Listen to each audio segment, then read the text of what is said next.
Mumaombi, tutaomba. Sebagadare na nala liana, tuzakaka na lo sabo, lo simba lo sabo.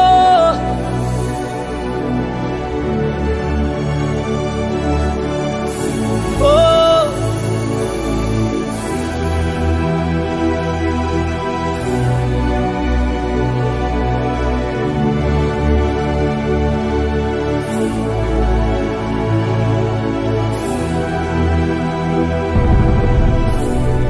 ekrana liana.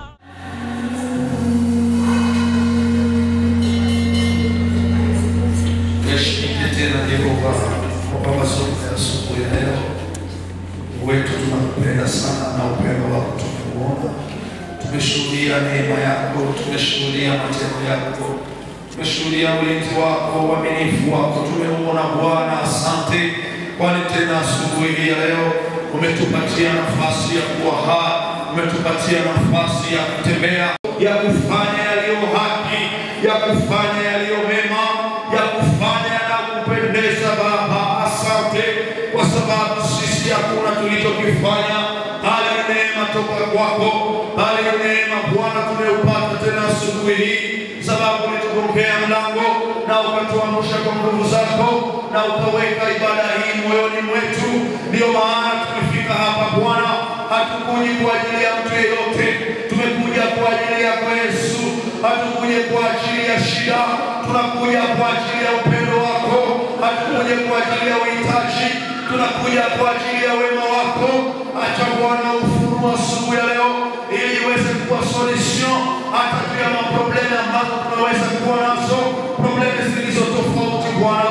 Acha maabudu ya asubuhi ya leo ya kufikie tena.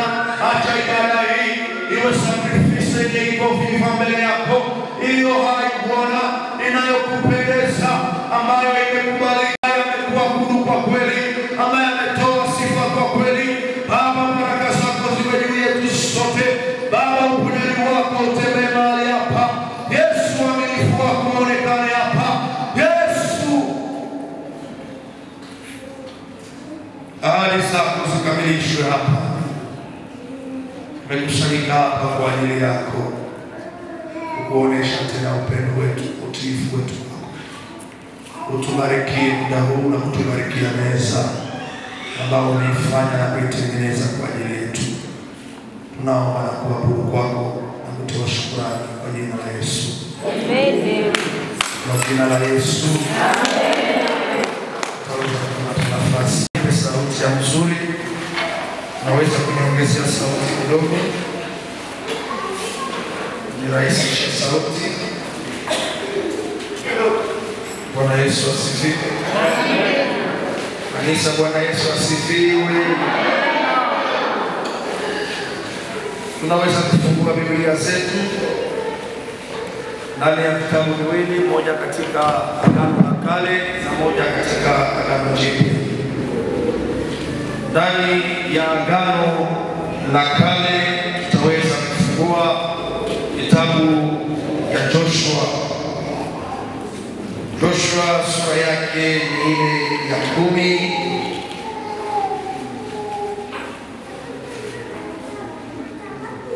Acha ile verse lake la 12. Tunamuita Yoshua Kiswahili yetu. Yoshua sura yake ya 10 tunaanza 12. Vile tunaangalia katika kitabu ya Ufunuo sura yake ya 3 tutaanza verse yake ya 7. Yoshua anasema hivi: alafu Yoshua alisema na Bwana, Bwana alipotoa Waamori mbele ya wana wa Israeli, akasema mbele ya wana wa Israeli, jua simama juu ya Gibeoni, nawe mwezi katika bonde la Ayaloni. Jua likasimama, mwezi ukasimama, hata wana wa Israeli walipokwisha kushibatiza juu ya adui zao. Maneno yale hayakuandikwa katika kitabu cha Esderi, hili jua lilisimama katikati ya mbingu, wala halikufanya haraka kuchwa kwa muda wa siku nzima. Tunaenda katika Ufunuo sura ya 3.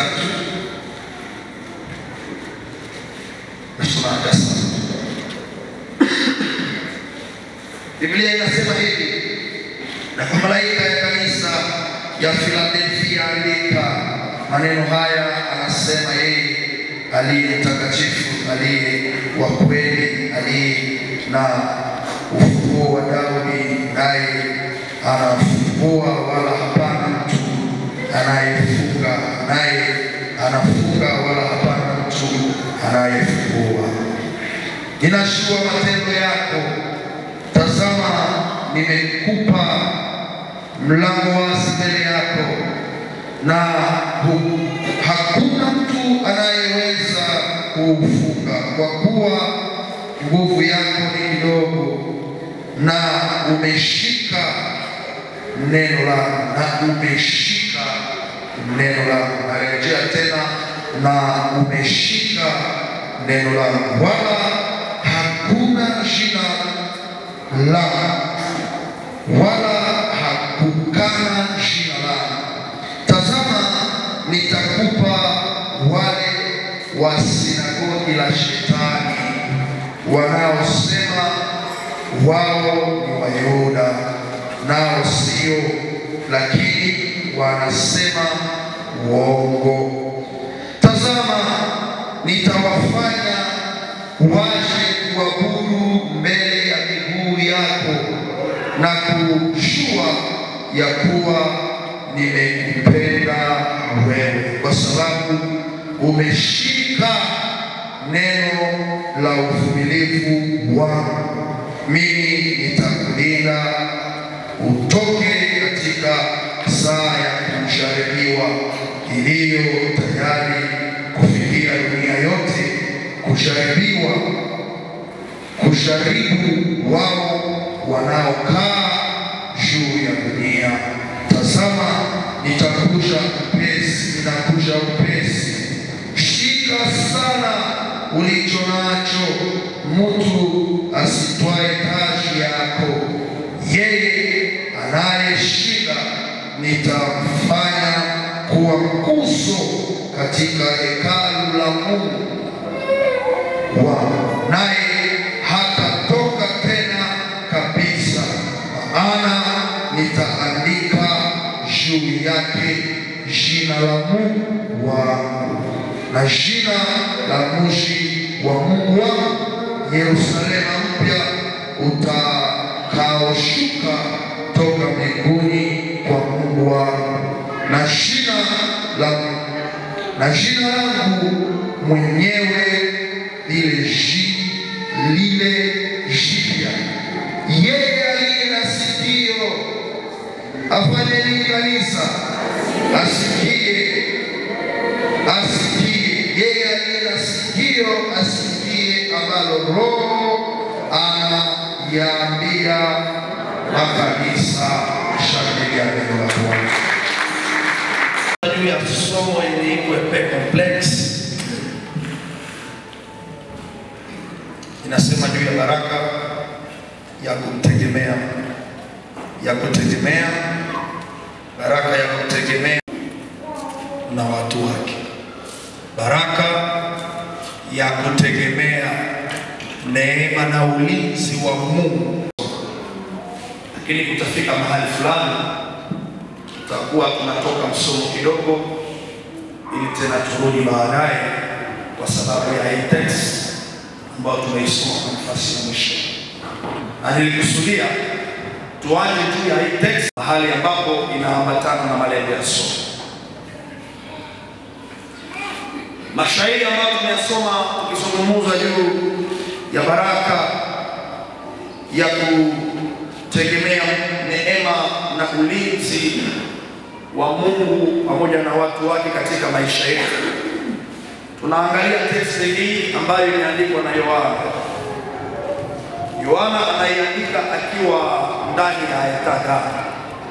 Unajua usamani wa ujumbe inafuatanaka na mtu mwenye anaileta. Huko mtu mwenye anaweza kuletea ujumbe na hautaiprendre au serie kulingana na jinsi unamjua. Sababu hizo amesema yote ni vyogo maana yake ni mlevi. Hautatenire kwa inaweza kuwa tala ni kweli mekishi unamjua unakatala kuamini nitaifanya nini? Anasema. Na kuna mtu mwingine anaweza sema hata niangula hata sauti anasema pole pole. Unauliza nani ndio mwenye alisema ile amoni mtu fulani kama ule ndio mwenye alisema. Maana yake ni kweli. Tunaangalia picha ya Yesu ndani ya harusi ya Kana. Mama yake akaambia watu chenye ule kijana atawaambia chochote chenye atawaambia mkifanya. Maria alikuwa anajua Yesu. Wale wengine walikuwa hawayamjua. Waliamini sababu walijua mwenye amesema ni nani? Ni Maria, mama yake. Anajua alikuwa ile baba. Kama amesema vyote yenye atasema tuisikie, anajua consequence, anajua importance, anajua tokeo yenye linaweza kutokea baada ya kumati la praktiki yenye ukijana nasema. Kitu ambacho tunajifunza mbele ya kuendelea ni kwamba Maria alijua kizi ndani ya kinywa cha Yesu hakutokake maneno ya misaha. Choma alisema hiyo, hakusema kasini tasema mwende leta mai mwenda ile. Alisema yote yenye ule atasema yote mumisikie, yote mumifanye. Usinundaka yote yenye alisema mumifanye. Tupate watu wa Kristo wa ile aina. Wakristo wa ushuhuda zaidi aina tuwapate wapi? Wachungaji wa hizo aina tuwatoshe wapi? Ambaye watu wanakuwa na confiance na wewe mpaka unakoholaka amesema nini? Wanajua chochote kenye unaweza sema ni Mungu alikupatia. Bwana Yesu asifiwe. Amen. Hapana kusema mwenye pastor alisema tuchaguemo hivi na vile vingine mumwachie hapa. Hapana, yote ni tunasema mumsikie. Usikweli ni mnaniachia kikurumize kikupendeze vyote unisikie. Kumbe vile wanakujua mkati ya mama mwenye kuna uongozi, kumbe vile wanakujua mwako familia yenu kwa shiraka basiko wanasema ule mama tosejeka. Unajua pale ndio tunapotezea credibility ya Ukristo wetu. Hata sisi wachungaji tujikopa kwa sababu tunakuwa serio. Mkitukutanisha nje hapa sasa pastor anakuwa utakaso kabisa, anakuwa wapie, ukimkuta ameoa kwa sababu anafanana namna gani? Mtukaji mwenzangu, nje ya kanisa unafanana namna gani? Wakristo mnaonisikia, pale kuikala pale ukitoka huko mnafanana namna gani? Utakuwa mkia, utakuwa kichwa, unasotea verse ya kwanza. Baba unasema, hatutakuwa mkia, tutakuwa kichwa. Tutabarikiwa tunapoingia tunapoondoka. Ni amina. Nimekushaacha verse yenye iko yetu zile mabenediction. Kuchagua. Maria alisema yote mtakaoyasikia kiasi muyafanye. Yote ambayo yameandikwa tuyafanye. Yote ambayo yameandikwa tuyaishi. Yote ambayo tumehubiriwa tuyaishi. Mnajua kitu ambacho kinatesa kanisa leo? Tunahubiri lakini hatuishi maneno tunayoyahubiri, na wale wanaoyasikia napo hawaishi. Mwenye alifundisha haishi ninalisema, na mwenye analisikia hataishi ninalisikia. Tunaishi ndani ya kanisa ambayo mimi naita eglise likamwe. Kanisa ambayo ina jina ya kanisa lakini haina sura ya kanisa. Unaweza kuwa na jina ya Mkristo na hauko Mkristo, hauna sura ya Mkristo. Ninaweza kuwa na jina ya pastor Mena sina sura ya pastor. Kosa bu pastor ni, lakini jina ya pastor na niko na kwa jina ya Mkristo wa Sebeka. Mena hauna sura ya Mkristo wa Sebeka. Hauna kusema kitu ambacho kinaweza acha mtu asinizarau mimi ni kwa sababu nimebeba chapa za Kristo juu ya uso wangu. Nimebeba alama. Mtu akinitazama anaona Yesu. Mtu akinifuata kwa ukarimu anaona Yesu. Mtu akiishi karibu yangu anaona Yesu. Yakati tumeyasikia yakihubiriwa, lakini kwa nini dhambi haishi ndani ya kanisa? Kwa nini dhambi haishi ndani ya moyo wako? Kwa nini fitina haishi ndani ya roho yako? Umesikia wamesema juu ya fitina, umesikia wamesema juu ya uzinifu, umesikia wamesema juu ya roho ya ukaidi, umesikia jana tumesema juu ya roho ya kiburi, lakini kwa nini hugeuka ukiwa unasikia?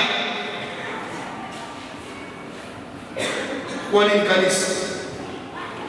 Kwa nini tumesema juu ya maisha ya utakaso? Tumefundisha, najua mlimaliza juma juu ya utakaso. Na mlimaliza juma mzima wakiwafundisha juu ya kujitakasa. Wamewafundisha.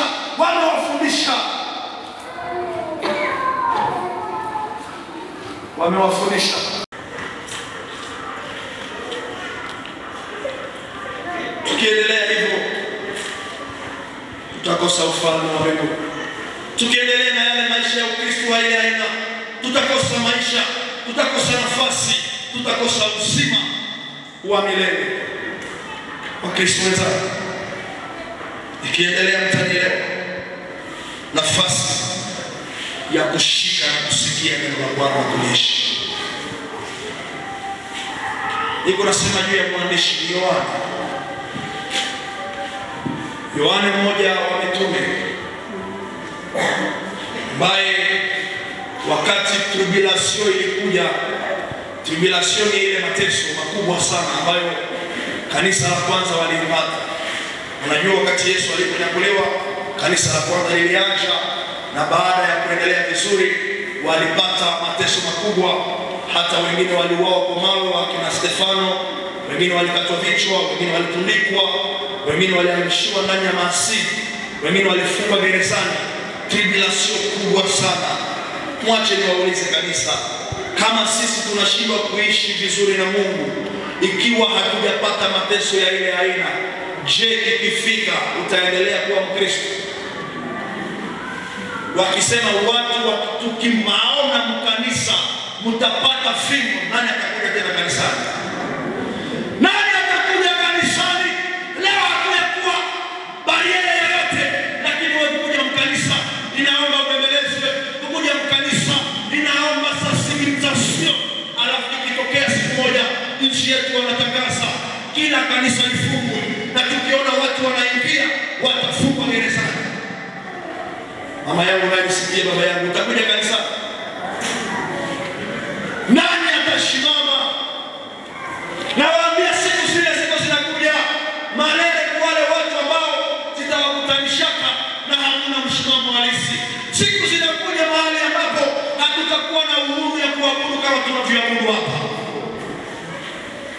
Siku zinakuja. Mfano ya kwanza kutuelewesha ni Corona iliwaelewesha. Ebola iliwaelewesha. Kanisa zilifungwa.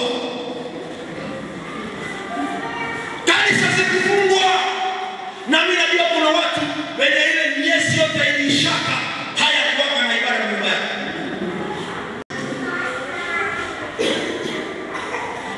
Ya tutasimama kwa ile mateso. Tutasimama kama mama yangu ananisikia, utasimama baba yangu lia, tutasimama apostile mkazi wa entreprise. Wanasema take huko na shina ya Mkristo hautakuwa kaangashe. Kwa Muislamu ukikana Mkristo unaingia ndani ya dini zingine, watachaka Ukristo. Wangapi kati yenu watachaka Ukristo? Wewe mwenye unaangukaka shida $10 kupitia kupangalo, unakana imani mbutiki, unashopa pangalo ya $10 na Mungu endelea, na unaongezea unasema pangalo inauzaka kensi, na ile kensi yote hautaitia mkesi kwa mimi, utatia kesi. Sasa inaingia mfungo huko, mwizi wewe mwenye uko hapa, na ufalme wa Mungu hautauonaka. Tuna misega kanisa peace.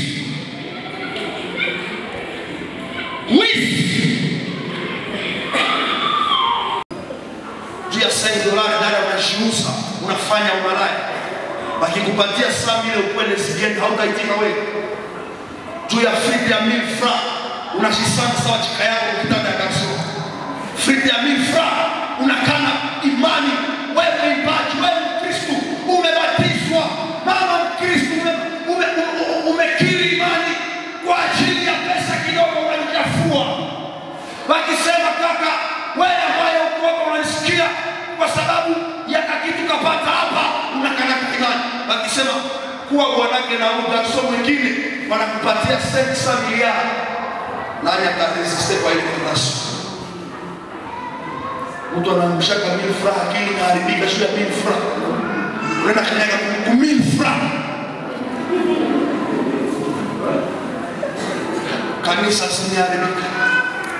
Kanisa zimeharibika.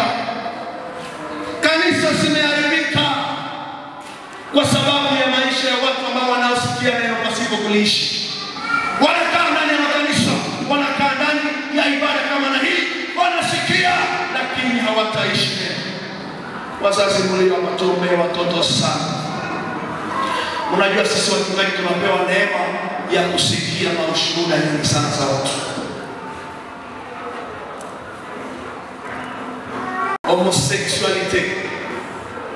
Homosexuality imeanza ingia ndani ya makanisa.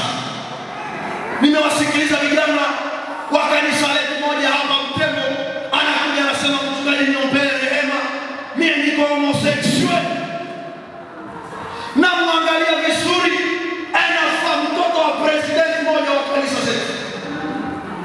Homosexual. Ndio maana wazazi muombee watoto wenu, muwaonye, muwafundishe neno, waishi neno, sino machukizo yamefika ndani ya nyumba. Nilikuwa naangalia kijana nikasema ya hivi tunalisikia kama kwa wazungu. Na kwetu vimefika ndani ya nyumba zetu, vimeingia.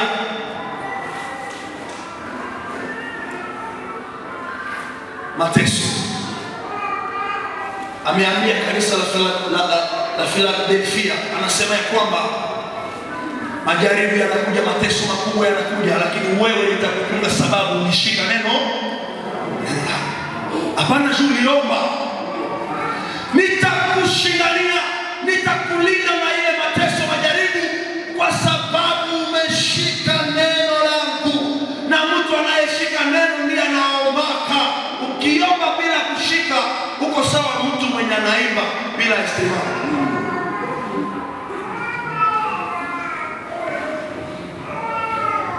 Waimbaji wananielewa vizuri. Huko nyimbo yenye naombaka unaimba bila istimama, na nyingine hawezi kuimba bila istimama. Mateso, majaribu, tutasikao, tutashimamaka mbele yake. Majaribu ya kukosa chakula inachaka unakuwa mwizi. Tutu umekosa chakula defua, unatoka mwaka unaenda shikopesha mtu na unajua kisi hautakulipa, na unajua kisi kesho hautapata furaha. Ndio bila washauri sio hao tunashikopesha hakulipata. Umekopesha mhono wewe, umepoteza. Hata sisi wachungaji tuko wizi maile chini. Kuna mahali moja jana nitafuta kamata deni, wakasema huko pastor wasema hakutakupatia deni. Akasema sio pastor wasema kwa tunajua namna mateso yanayokuja. Baada ya mateso makubwa ya kanisa la kwanza, Biblia inasema kwamba hapana Jean Baptiste, Jean le disciple, mmoja ya wale wanafunzi wa Kristo aliyekuwa akipendwa na Yesu, hivi ndivyo Biblia inamuita.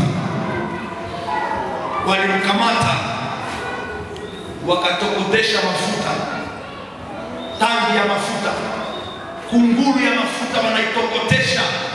Mafuta inatokota, tunajua hizi mafuta inaiviaka na haikutokota. Na Biblia inasema mafuta ilitokotaka. Mafuta wanaichamusha mpaka inaanza tokota. Wakakamata Yohane, wanamuingiza ndani,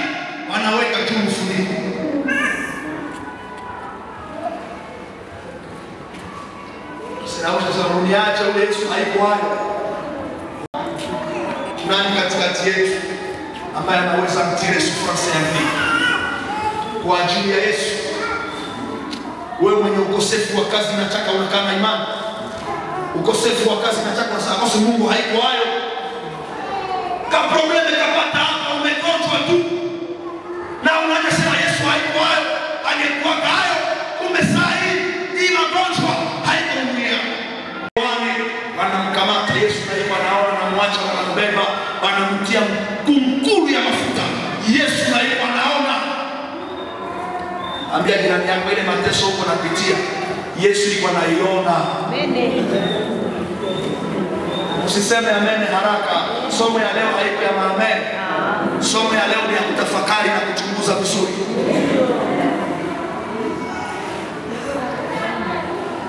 Mateso unayoyapitia Yesu anayaona, anayajua na anaruhusu iwapate na anaweza ruhusu inawaua na ile haitaacha. Tunakaa na imani. Unaweza zala mtoto, Yesu anaruhusu, anagonjwa, anakutesa mpaka anakufa na umeomba na anakufa. Unajua imani yetu imejengwa juu ya miujiza. Tunazania kitu kikitokea, jaribu kikitokea, inaomba tu tuishi. Na kuishi tunazania tu kile jaribu kupita. Kuna zingine jaribu zitakuja unaishi na mimi nakuua. Na Yesu na yuko Yesu. Na uko na Mungu ndani yako. Na Mungu na yuko ndani yako, anaruhusu ukufe. Aliruhusu mitume wakufe. Wanakuwa na makata makichwa. Yesu alikuwa anaona, hakuwa anaona. Stefano anapika mashiwa. Yesu alikuwa anaona, hakuwa anaona. Alikuwa anaona. Jaribu unayoipitia isikutenge na upendo wa Mungu. Mateso tunayoyapitia, mateso tutakayoyapata kesho, isikutenge na upendo wa Mungu. Waamini waseme amen. Amen. Wakristo wa miujiza wasiseme amen.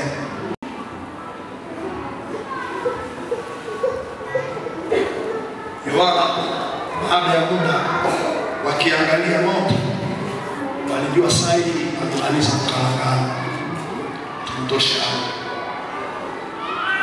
Walipomwaga mafuta, Yohana amekufa, amekalangana, ameungua. Upako Yesu hakuambeshe mafuta kuchoma Yohana. Najua tunapenda Mungu wa Shadraka, Meshaki na Abednego.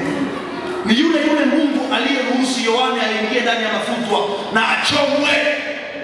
Ni yule. Hata nikiingia katika tanuru la moto sitaogopa.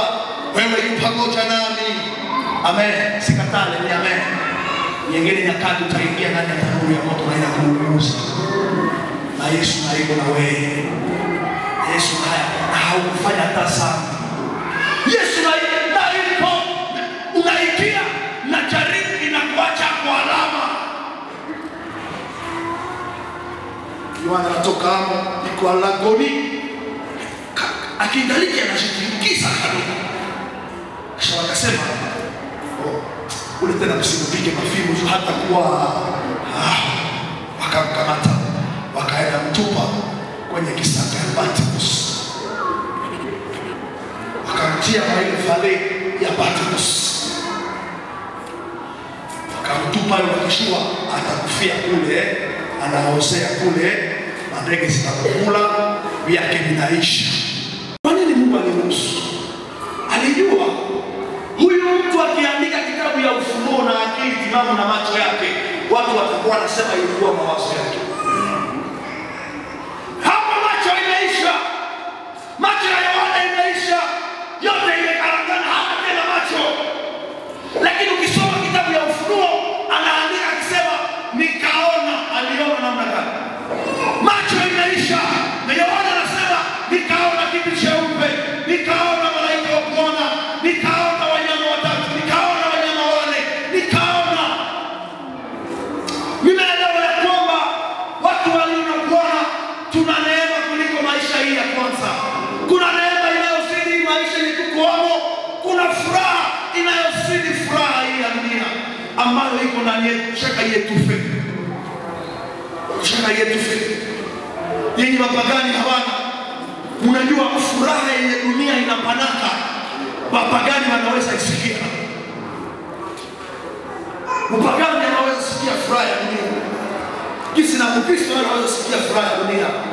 Kuna furaha ya kuitwa mwana wa Mungu yenye mpagani hawezi sikia. Jambo la kushangaza ni kwamba hata sisi wa Kristo hatuisikiani. Pale ndio kunakuwa problem. Namna gani tumekuwa watu wa mbinguni, ile furaha ya mbinguni haiko ndani ya maisha yetu. Ilipata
maisha inakataa na salama inakuchunga. Kazi inaisha, salama iko. Tu haidependre na kazi, haidependre na mariage, haidependre na mashamba, haidependre na ufugo, haidependre na yoyote ya dunia, haidependre na manyumba za uzuri, haidependre na vile vyote. Inadependre na mbinguni. Ile salama iko wapi maisha yetu? Ile salama iko wapi? Ile salama iko wapi kanisa? Ile salama wangapi wameisikia? Wangapi mnaishi ndani ya ile salama? Ile salama ndio inaweza acha hata kama unakosa frais za kulipa kwa masomo, frais academique. Unafika kwenye wazazi nao wanasema hawana, lakini unakuwa tubia. Mfano, wangapi ni wafanyakazi wa watu hapa? Wanafanyia watu kazi. Wafanya kazi wa wengine watu. Mungu na wenye mnaitaka kama bosi. Uko wangapi? Unaona mikono katikati yenu. Nani dunia anaweza kosea bosi wake? Nani anaweza kosea bosi? Na kwa nini hauwezi kukosea? Tu unajua kazi yako inadependa na nani? Tunaweza kukosea Mungu vile salama haiingia. Utaogopa kukosea. Unajua nikimkosea salama yote. Na unafataka shua kitu cha kukosea Mungu. Ukimkosea sana sababu ile salama ikiisha unafataka shua sema kufanya nini? Nisha kukosea, nisha kupiga magoti na unatengeneza tena. Unazama, umefanya mambo bisa. Hawezi kutaka huko shahidi. Umefanya mzuri, 3 semaines, mwezi inaisha, ulifanya sana, unaikuta haupungukiwe na chochote.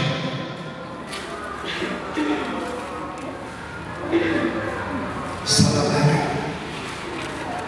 Akamtuma Yohana, Biblia inasema Yohana ndani ya kile kisanga cha Patmos akapata ufunuo ikaandikwa. Yohana haikuwa anaona, na anapaswa weza kuandika. Yohana haikuwa anaona kwa macho ya kawaida, lakini anaweza kuona vitu vya mbinguni. Siku zote macho yako inakufa juu ya tamaa za mwili, inafunguka juu ya tamaa za mbinguni. Amina. Siku zote macho yako inafungwa juu ya mambo mabaya, inafunguliwa kwa mambo mazuri. Amina. Hawezi kuona jambo baya na uone jambo zuri kwa mema. Haiwezekani. Ndio maana kila mara nakufundisha na kaza mkazo juu ya mafilme pornographic, juu ya mapicha za ngono. Unapozitazama zinaua macho ya Mungu ndani yako. Tutuna mipofu kanisa litaonaka, amubiko na macho yaonaka. Ya usile pastor anaishi ndani ya maisha. Il y a aussi des chrétiens, des anciens, des diacres, wenye wanaishi ndani ya hii maisha. Watu wanazama ndani ya mafilme za ngono na zimeua macho yao ya kiroho.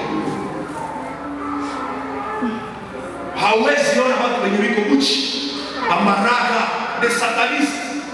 Kisha tena uone na malaika na mbinguni. Ndio maana kwa machoni unataka mapepo, balozi na shetani. Mambo mabaya. Anakaandika. Nimeeleza yale mambo yote ili mjue ni nani ambaye anaandika kitabu cha Ufunuo. Ni nani anaandika haya maneno ambayo kitabu kinasema? Yohana ambaye amepita katika vipindi, iko anaishi ndani ya neema hata kama ameugua, lakini Mungu anamlinda ili aweze kutimiza kazi. Wakristo mlio hapa, msiogopake ulimwengu wa giza, sababu haiwezi kukuua kama misio haiaishi.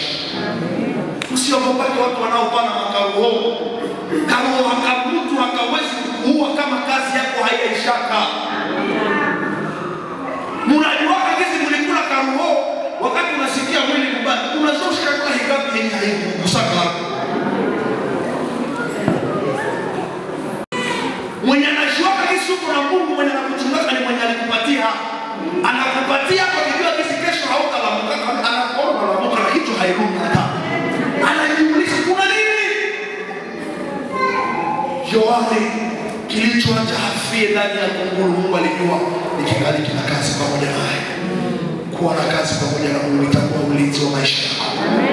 Ili mnaopenda kuishi miaka za mingi, mkuwe na kazi ya mingi ya Mungu na hamtakufa kabisa. Na hata useme sitakufa nitaishi na huko initile, utakufa, tutakuzika. Haukatalaki kukufa. Nimesema Daudi alisema sitakufa esprit de mort toka. Haiko vile ndio inaacha. Take kazi ya Mungu iko maisha yako. Watakupangia kabaya, hautakufaka. Watakutengea kitego, hazitakupataka. Na zikikupata, hazitakuwaka.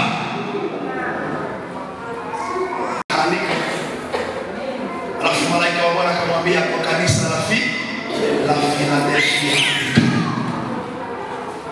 Kwa kanisa la Philadelphia, kwa kanisa la Utahira, andika.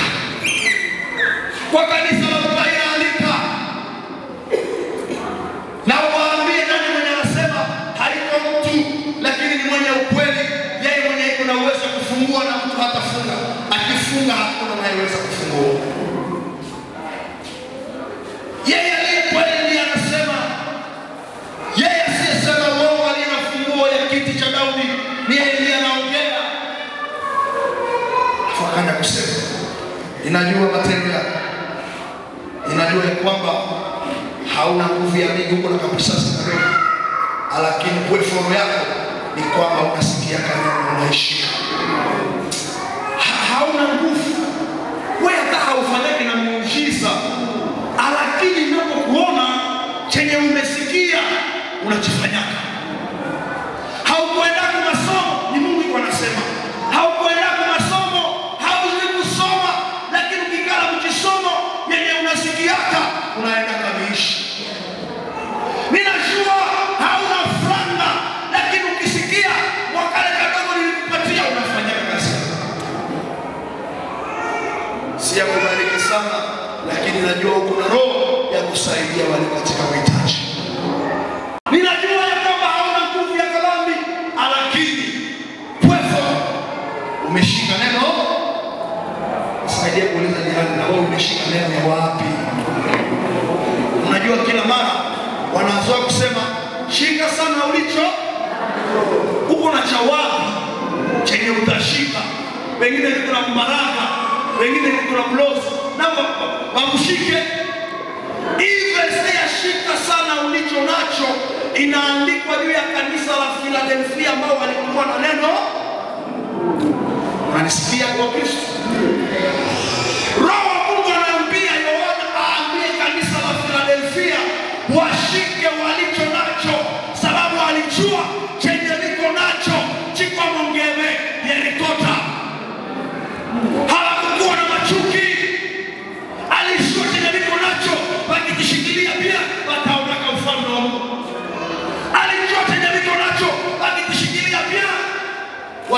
za Mungu.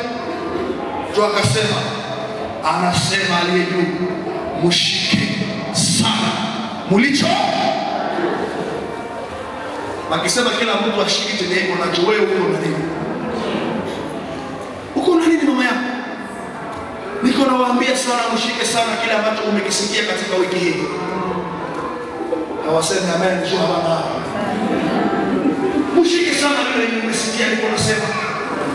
Ni maneno ya uzima, uyashike vizuri. Msiachilie, uyashike pia. Hata kama hamuna nguvu, hata kama hamuna pesa, hamu ya kuwa na mamilioni, pia mshike sana kile ambacho umesikia nikikisema. Shika sana hicho nacho. Ninajua hauna nguvu, lakini una neno. Hapana, una maombi. Leo tumefundishiwa sana maombi na tunapenda maombi. Ni vizuri sababu ni sehemu ya Ukristo, lakini inakuja baada ya neno. Najua wewe mwenyewe mko waombaji na habari ya Biblia. Waombaji wanaweza kuwa wanaombaka sana na habari ya Biblia. Mungu hayakwambia ushike maombi, anakuambia ushike neno lake. Ushike neno lake. Neno la Mungu ndipo mko maombi na rejea tena. Neno la Mungu muna sasa sehemu ya maombi. Yesu asifiwe. Amen. Tushike sana neno la Mungu. Neno la Mungu tulishike, inatutakasa. Neno la Mungu linaponya roho zetu. Neno la Mungu linaponya nafsi. Neno la Mungu linaokoa maisha. Neno la Mungu linatuleta karibu na Baba. Neno la Mungu linatuita katika maisha ya utakaso. Neno la Mungu linatuita pia katika maisha ya maombi. Neno la Mungu. Neno la Mungu. Kanisa la Utahira, neno la Mungu. Wakristo wa Utahira, neno la Mungu. Ndani ya familia zenu, neno la Mungu. Ndani ya kazi yako, neno la Mungu. Ndani ya moyo wako, neno litawale. Neno la Bwana, neno la Kristo litawale. Neno alilolisema litawale mioyo zenu. Neno la Yesu litawale mioyo zetu. Neno likitawala kanisa, chuki zinapotea. Neno linaua fitina. Neno linaua maisha ya ukahaba. Neno linaua kiu ya pombe. Neno linamaliza vile vyote. Neno linamaliza infidelity ndani ya ndoa. Neno likikaa, kanisa linapona. Nguvu za Mungu zinaonekana mahali palipo neno. Biblia inasema anaheshimu neno lake kuliko hata jina. Hapana, anaheshimu maombi, anaheshimu neno. Anaheshimu neno. Leo mmependa kuombewa sana kuliko kusikia maneno ya Mungu. Niliitwa katika kanisa moja ya mtumishi, uhubiri 20 minutes, uombee watu sana. Nikasema kwa jina la Yesu. Nani alimwambia efficacity ya Pierre iko mlongele yake? Nani aliwaambia hivi? Efficacity ya maombi haiko mrefu yake. Efficacity ya maombi haiko maverbe zenye ziko bien conjugué. Efficacity ya maombi haiko français. Efficacity ya maombi ni etat d'âme ya mtu. Etat d'âme. Hali ya roho. Hali ya roho. Hali ya roho. Roho zetu asubuhi ya leo zinafanana namna gani? Unajua mimi niko na kanisa zote. Hawa watu wanaoomba kwa sauti kubwa, Yesu wapigake vita. Na wanaoomba polepole, Yesu siwangaiki yake. Kwa uzuri na utaratibu ama kwa uzuri na desordre mdogo, yote kwa utukufu wa Bwana, haina shida. Lakini unaomba vile roho yako inafanana namna. Roho inaomba haleluya. Yesu uko mkubwa. Wewe uko mwema. Si kwa uzuri wa maneno ndipo unanisikia. Wewe mwenyewe uko unaomba vile roho yako iko namna. Nasikia neno la Mungu limekaa. Hata uombe na sauti ya upole, hakuna kitu kitatokea kama roho yako inatamkana. Roho yako ikikuwa sesere mbele ya Mungu, ndipo unasema na Mungu anasikia. Unaweza lalamika anasikia. Unaweza pole pole anasikia. Unaweza sema ndani ya roho anasikia. Neno likiwa ndani yako, ukilishika vema, ukilishika vema, ukilishika vema. Nimeelewa kwamba miujiza haidependre na siata. Nilipata mwaliko kanisa moja Beni, Francophone Beni vile, nikaenda fundisha. Walinibriske vendredi, sina wakati ya kufunga. Nikaambia Mungu,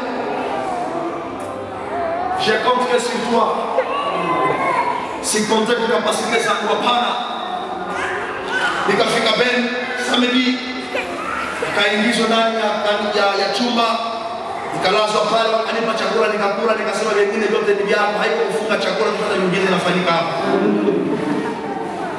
Najua roho yangu mbele yako iko namna gani. Najua vipi vitu gani nimevikula katika siku zilizopita. Najua naishi na wewe namna gani. Najua una uwezo namna gani. Najua naelewa. Nilienda kanisa. Nimepita mawiki matatu tu hapo. Mawiki mawili matatu hivi. Nikafika kanisani kwenye madhabahu kama hii. Kwa moyo tu ya upole. Nikaona roho wa Mungu akifanya kazi. Akigusa watu, akiponya watu, akifungua watu. Nikaona kazi za Bwana, nikaona mkono wa Bwana, nikaelewa kwamba Mungu akumbe sijawahi kuelewa vizuri. Nawaza miujiza na wakati nasema chapa makofi kwa jina la Yesu. Sema amina. Nikaelewa Mungu mwingine binafsi. Mungu aliruhusu nipate mwaliko wa haraka ili nielewe ya kwamba vinavyofanyika si vingine. Muishi neno la Mungu, mtaona miujiza. Muishi neno la Mungu. Muishi neno la Mungu, mtaona wema wa Bwana juu ya maisha yenu. Muishi neno, mtashuhudia mambo makubwa ambayo macho yenu hayayaonaka. Muishi neno la Bwana. Na kijana wangu ambaye alikuja nisaidia kufanya kazi, alafu nilimpeleka mahali ambapo kufanya kazi. Swali aliloniuliza akasema, papa, eske kwa hii eneo mahali utanitia hamuna balozi? Nikamuuliza, wewe nilimuuliza kama ushaokoka? Akasema ushaokoka. Balozi biko na probleme. Akasema balozi nyingine ndio si papa. Nikamwambia hapana, balozi biko fashi yote. Mehawaonekanake kila mtu. Balozi mko nao.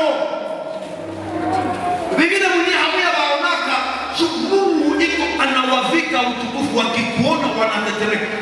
Anatetemeka. Shetani akiniona, akikuona maana kile kiko mbele yako. Si anakuona anafika mbele yako. Akikuona anafanya kitu gani kinamtetemekesha shetani? Ni neno la Mungu ndani. Neno la Mungu ndani. Nikamwambia kijana wangu, usiogope.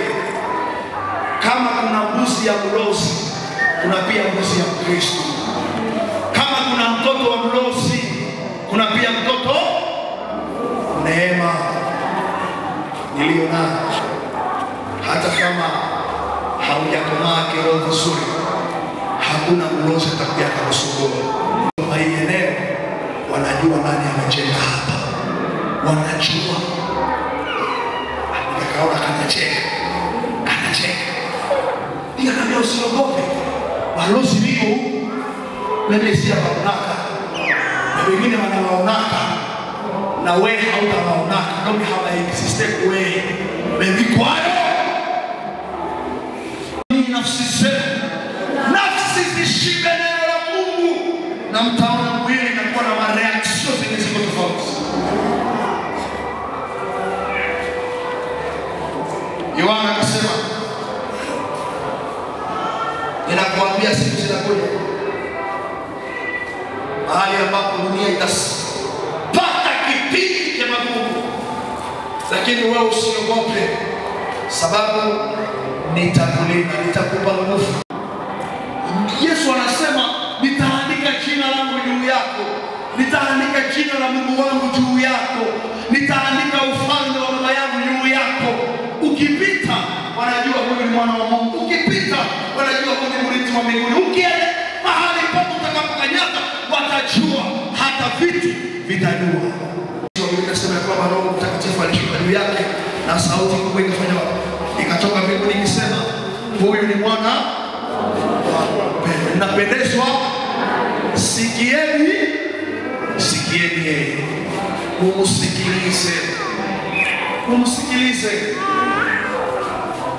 Baba, nipe nguvu ya kutawala. Baba, nipe nguvu ya kujulikana. Hapana. Hapana. Zile masije mnazipendanga sana. Kesho alimwambia sionaga zinatimilika maisha yenu. Mara ngapi mmesiomba? Mara ngapi wahubiri wamefika hapa wanasema mtaona ale kama hata mikono chapa makofi omba. Ushakamiona wewe? Ya watu mmeliona. Na wengine watakuwa nyuma yangu mtapiga makofi, mtapona shetani, mtakemea. Angalia kwenye parcela yako, tuma moto, haitafika. Unatuma ya wapi yenye hauna wewe bandi? Moto gani uko nayo wewe unatuma kwako?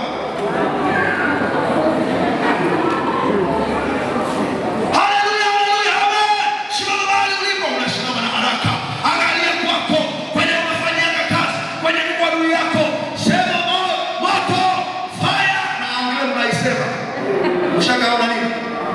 Adui kwa na anakuponda vizuri.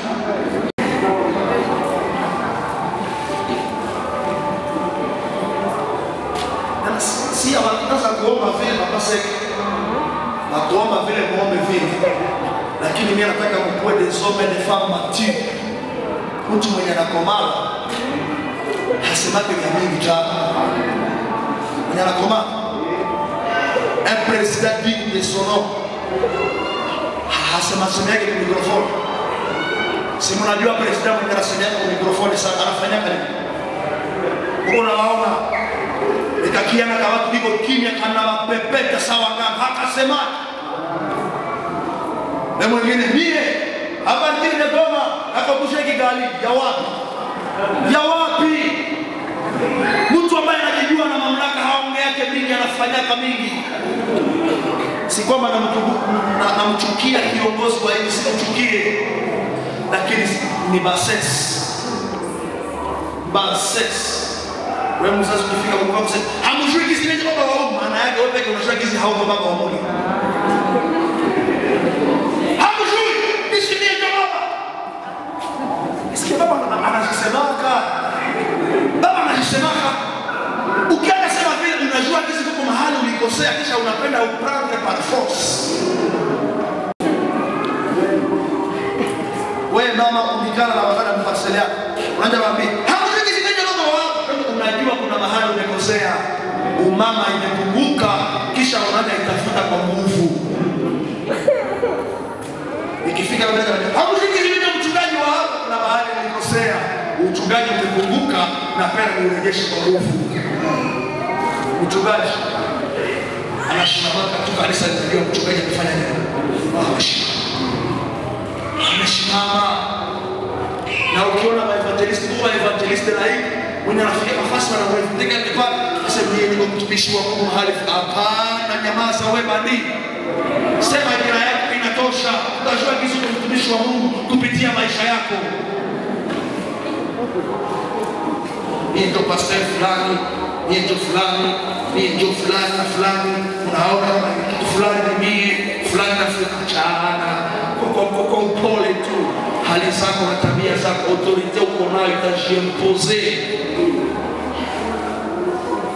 Unajua kunaweza kuwa mtu anafika ndani ya kwaya, haseme, anakuwa kule nyuma kwa mstari. Kama ni mtu wa kiroho ambaye ana mamlaka ya kiroho, atawatawala ndani ya kwaya pasipo vita. Kuna watu wa hivyo kanisani akisema neno hata kuna shida ya mchungaji. Akisema tu kwa pastor, wewe ndio utasema kwa hiyo watu wanasikia kama hamna wale watu kanisa. Ule akisema watu walete franga wanasitaka haraka. Ndani ya baraza mnakaa mnasema tunatafuta nasema sheria ya nyumba mchungaji. Fulani wanakujua. Na kwani ukishukuru kwa Kristo, haleluya. Tunajenga nyumba mchungaji niletee pesa.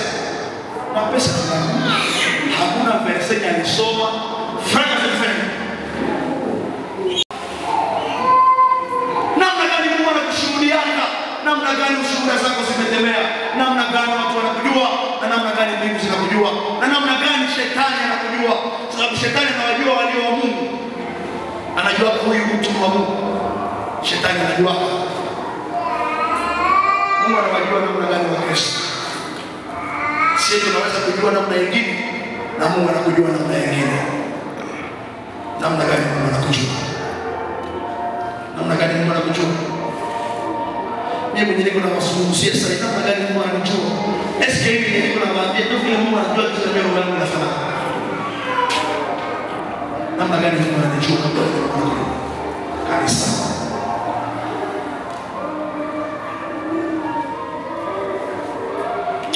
Tuache teksti hii tufunge kwa teksti ya mwisho. Na kijana bana anaitwa Joshua.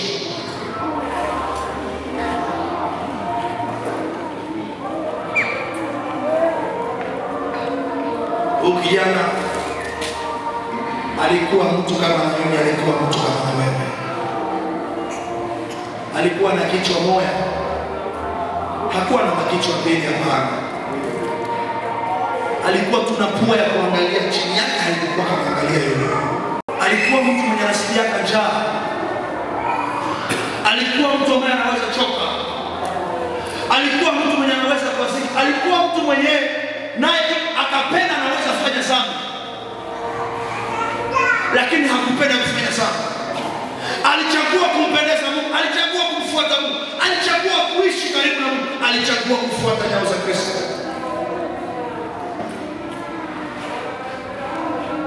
Biblia inasema taifa moja waliwaita wa Amoria. Waliwaita watu wapi? Wa Amoria. Hivi ndivyo Swahili inasema. Vita juu ya Israeli, unajua zile habari. Biblia inasema ilipokuwa inakuwa mchana Israeli inafanya nini? Inashinda. Ikitokea ilikuwa usiku, wa Amoria wanafanya nini? Wanashinda. Alafu huyu mtu wa Mungu alipoona zile dalili akasema, kama giza ndio kunapatia elimu mbele juu yetu, nami nina mahusiano mazuri na mtu aliyeumba giza, aliyeumba nuru. Kumwambia na akashimamisha giza na nuru ikashimama.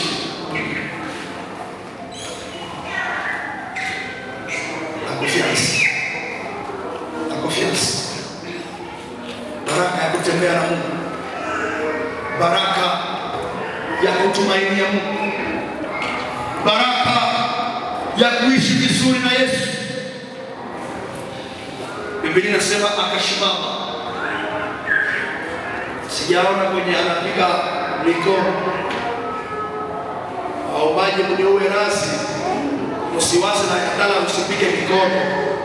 Hapana, unaweza penda. Hata na mimi niliomba niko napiga mikono kwa kwenye aliniona. Unaweza kuomba na unapiga mikono. Usiwaze mikono ndio itaacha maombi nifanye nini? Maombi leo ilikuwa mkifukutu kabisa. Kifukutu hajua haki chake Mungu anasikia. Hapana. Kumbe manabii mahali walisikiliwa. Wewe hauyaombaka mpaka unashaka na wewe. Wale mnyesha au bali hao. Unakamata kisu unaweza kusula machafu sio kuomba Mungu. Yoshua hajawahi kupiga makofi ili jua isimame. Yoshua hayatembea na hivyo anafanya tembea. Ce sont des motivations de la prière. Ndio vile tunazitaka. Motivation de la prière. Tusiombe na uvivu, tunakuambia omba ukifanya nini? Ukitembea. Kutembea haitaacha unasikiliwa. Tunakuambia omba ukitembea, usisikie uwata.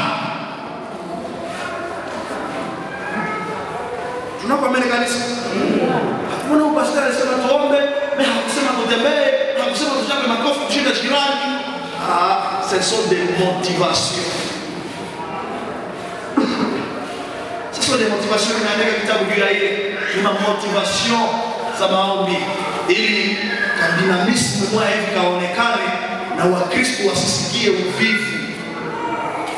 Wakristo wa kukomaa.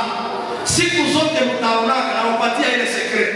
Siku zote mtaonaka jumuo tunawamotive seke hapo ya komaa.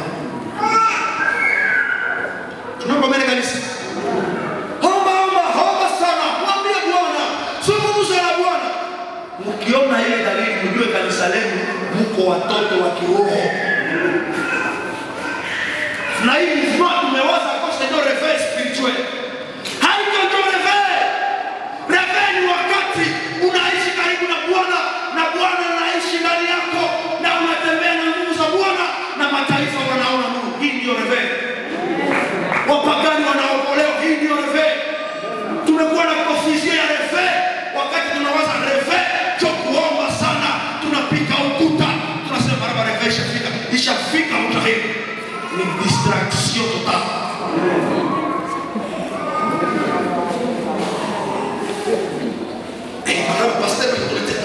Pastor ashafika, iko anatuambia tuombe. Hewa beautiful kutu na jasho inakatika. Joko fisho tumekuwa na tunawaza ile ndio reveil. Wanandoa haleluya. Amen. Wanandoa haleluya. Amen. Basi ukisharuka kaona na mwambie tena. Atasema gizi huko irresponsible, hauna akili. Sawa? Mie pastor. Tu sais que ambie bibi yake gizi na kupenda. Ilifanya mwambie seke. Panisha tena sauti, ongeza sauti, sema je t'aime. Sema. Ndege anasema hivi nimeshaolewa na chichi. Mtu chini ya ndege chini anapenda. Inaomba wachikumbushe. Ndio vile Mungu vichiru.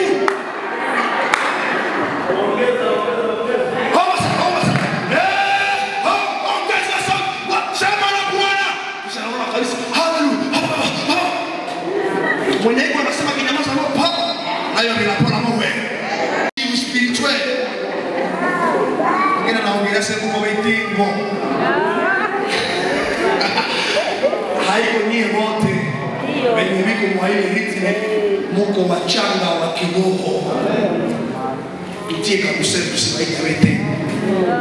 Muko wachanga wa kiroho.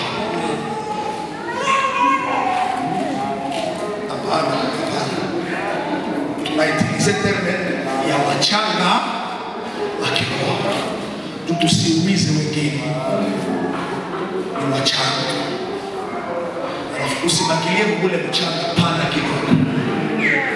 Mtu ambaye amekomaa anajua muda gani ni wa kuambia mke wangu nakupenda, uko mzuri sana. Anajua ile, anasema mama watoto kabisa leo uko smart, uko salama. Ujue ya kwamba nakupenda sana. Na mke anajua sasa nishakapata bwana mzuri kabisa. Na kukumbushia uzia watoto viatu, uzia mambo nyama. Ambia tena Mungu useme mimi nitakukumbusha mahitaji ndio kunazo.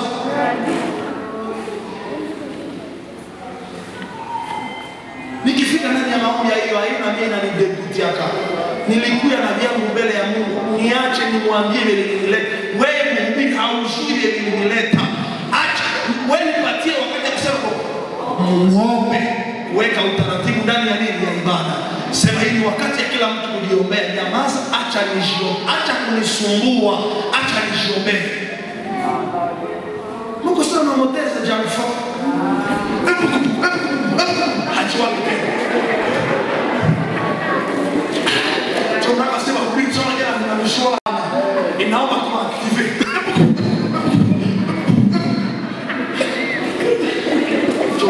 Basi ninaonyesha uwanja sema na kunyamaisha bidhaa. Abadiba Kristo. Hakuna cheza. Unapenda kumkumbusha kitu cheza Mungu wewe bali. Na unaona hizi kisomo kinakuwa mzito. Yoshua hayakuwa kama ile dimension. Alikuwa mdimension iko tellement zele.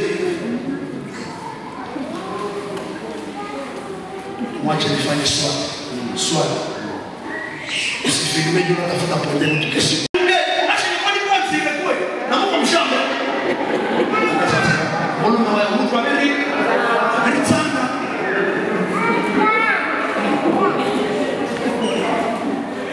Mkielewa pale kanisa linapoka. Mkielewa pale machukizo haitaidia. Mkielewa pale mtadevelope maisha ya undani ya upekee, infinite avec le Seigneur. Na mtavuka viwango vingine. Mtavuka viwango vingine. Unajua ndani yetu katikati yetu kuna watu ambao wanajua kuomba ingali kufunga macho. Kiomba nifunge nini? macho. Inaandikwa wapi Biblia? Inaandikwa wapi ndani ya Biblia? Hizi kuomba ibada kufunga macho. Yesu aliomba wapi akafunga macho? Mlimuona wapi anafunga macho Yesu? Wanasema akatazama chini, akabariki mikate. Tunaomba jambo haya tatu, efikasiti ya maombi haifuatani na kufunga macho. Kama tumefikia vile viwango tunaona watu wengi wanakuwa distracted ndani ya prayer.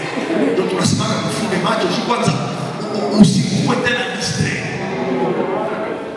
Deso matiri wanaomba hawafunge macho. Deso matiri wanaomba hawafunge macho na Mungu anaizose. Mimi naomba nisifunge macho usiko distracted.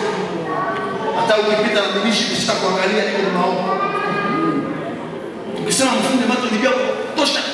Mawazo yenu mengine maneno sema mnafunga na macho na Mungu anawaza na problem zimleta kwa Mungu. Tupasite kimaliza kwa maombi ya baraka sana, mbarikiwe kwa jina la Yesu, amen. Nabii anasemaje amen? Mafikirisha fika mkazi ya Roda.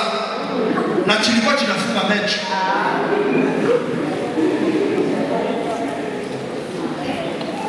Ndio maana nisema Mungu tubarikie meza ya asubuhi ya leo. Kwani tunaomba kwa jina la Yesu, amen. Wengine walinyamaza, hawakusikia kitu kinachosema hata amen.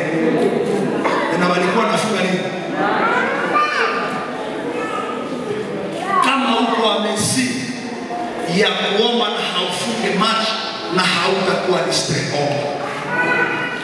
Ukisema basi utakuwa distracted, funga macho. Unakwambia kanisa, kufunga macho haiko formula ya maombi, ni juu ya kuambesha distraction.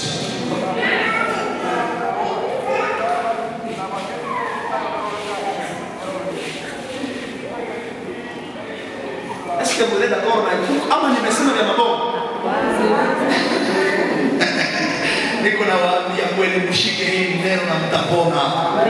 Mshike hii na mtapona. Yoshua, wiko mvita. Mvita unaweza kufunga macho.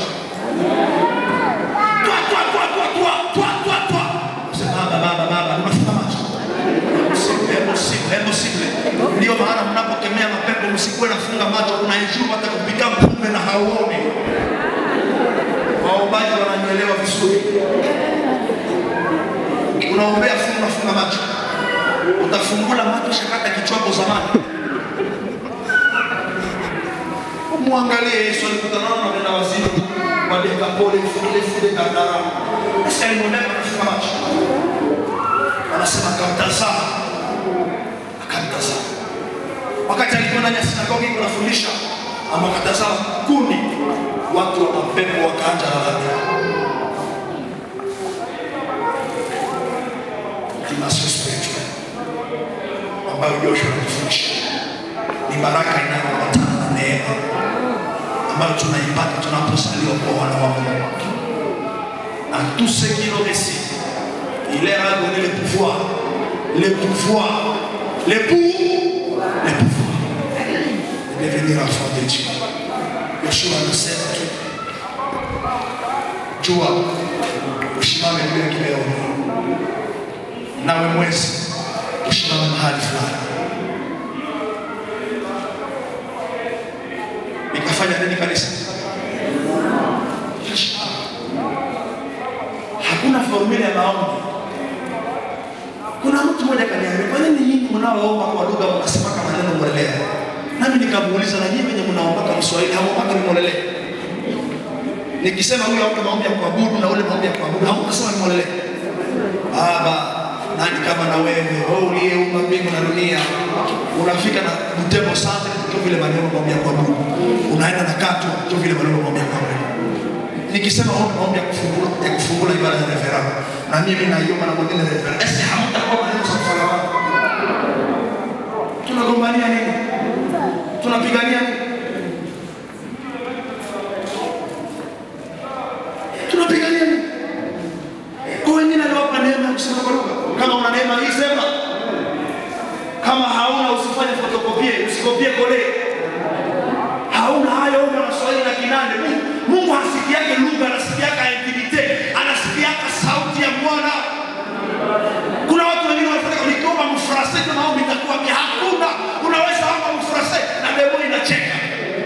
Na mwingine anasema Kinande, pepo inalalamika na inakimbia.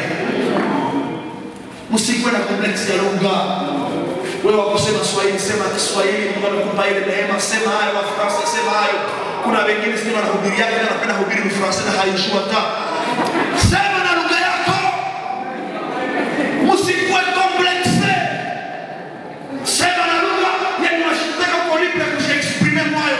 Nikikuita francophone, kuya na Swahili na chilana yako, sema hacho. Kama una Mungu, hawatajua kitu unasema Kinande.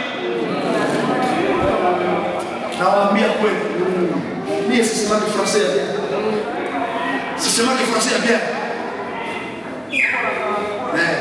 Miezi mbili niko pastor wa francophone. Sisemaki Francais bien. Mimi niko na neema ya Mungu juu yangu. Nilienda francophone. Nilisema kwa jina la Yesu, Kiswahili kwa jina la Yesu, mpokee roho wa Bwana. Watu walijazwa. Mungu anako Francais. Nina semaka Francais mais si semaka bien. To faiblesse wangu alinipatia. Alijua nikaishwa bila kuwa na kiburi ya ajabu. Tena usione sisi kusema Francais na semaka. Si semaka bien. Kwa wanasema kwa Francais wewe kuna shangaa. Hii ni Kifaransa. Unaweza sema Kifaransa au na neema moja na mmoja anasema Swahili. Udevelopment intelligence na Mungu. Muombe lugha yenu ya kawaida. Kama huko Kinande sawa moja na this one complexe. Resita ya maombi ya Kinande itatuambia huko nani. Na Wafransa ataomba tutajua kizi c'est français, ndio para Francais. Haleluya. Haleluya.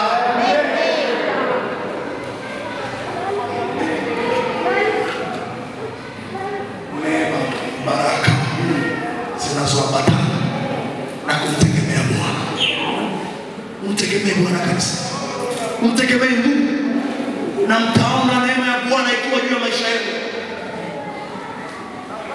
Na mtaona neema ya Bwana ikiwa juu ya maisha yenu. Na mtaona Bwana akitembea pamoja nanyi. Na mtaona nguvu za Mungu zikiwafunika. Mahali ambapo haungepata ukubali unapata ukubali. Mahali ambapo haungekubaliwa wanakuingiza. Yeshua alisimamisha jua na mwezi na akapokea ushindi, akashinda vita, maadui zake wakaanguka, na Israeli wakajua ya kwamba Yoshua naye Mungu aliye hai. Alishika neno la Mungu.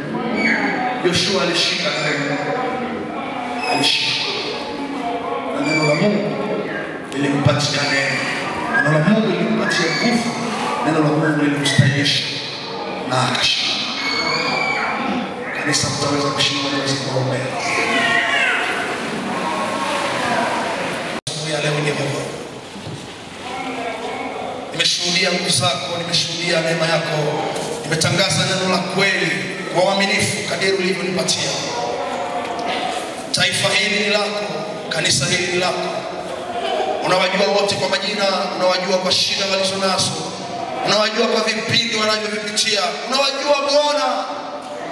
Na unawatazama mahali walipo kila mtu na kiwango ya imani aliyonayo. Kwa jina la Yesu. Kwa jina la Yesu. Roho Mtakatifu ujionyeshe kwa wakujua, wakusafiri ndani ya mili zao kwa muda huu. Wakuone ukiingia ndani ya maisha yao. Wakuone ukitawala mioyo zao. Wakuone ukiokoa maisha yao. Kwa jina la Yesu. Wakuone ukiponya magonjwa zao. Roho wa Bwana onekana katika maisha ya wote ambao wameamini neno hili. Wale ambao wamegeuza mioyo yao, wale ambao wamegeuza nia zao, wale ambao wameacha tabia mbaya, wale ambao wameishi utakaso wa kweli, jioneshe kwao asubuhi ya leo. Waone mambo tofauti, waone mambo tofauti yakitokea kwenye maisha, yakitokea ndani ya mawazo yao. Ubadilishe hata nia zao. Roho Mtakatifu mahali hapa waguse na kuwajaza Kwa jina la Yesu, wema wako utembee mahali hapa. Lamsha vipaji vilivyokufa. Ponya roho zilizoumia, zilizodharaulika Bwana. Roho Mtakatifu, tunza vidonda vya mioyo ya Wakristo mahali hapa. Ponya vidonda vya mwili. Ponya taifa. Na ijulikane asubuhi ya leo Baba yangu, umekuwa kontakte na taifa lako. Waamini wanakaa miongoni mwao, kwamba wote wametembea vibaya. Waamini wa kweli wako hapa. Unawajao mahali pote utakapokwenda, mahali pote utakapokanyaga Bwana, kwenye milango utakazoziingia Bwana, utangulie mbele zao na uobebe juu kwa mwendo wa taa. Maadui zetu hawatatupata, sababu tumejificha ndani ya mwamba. Majaribu ya maisha yetu hainatupotosha. Tukiishi tunaishi kwa ajili yako na kufa kwetu ni faida. Tuwezeshe Bwana wale ambao wamekujua bali hawajapokea furaha toka mbinguni, salama kutoka mbinguni, iwajaze kwa muda huu kwa jina la Yesu. Nyoyo zao zifunguliwe kwa jina la Yesu. Wapokee salama toka kwako Baba. Wapokee furaha toka kwako wewe. Wapokee kwa utele kwa jina la Yesu. Waliokuwa wanaishi katika bases wamepokea neno la uzima, wainue viwango vingine vya imani. Kanisa hili lipone Bwana. Kanisa hili likujue, liishi na wewe, litembee na wewe, na washuhudie baraka zilizo tofauti.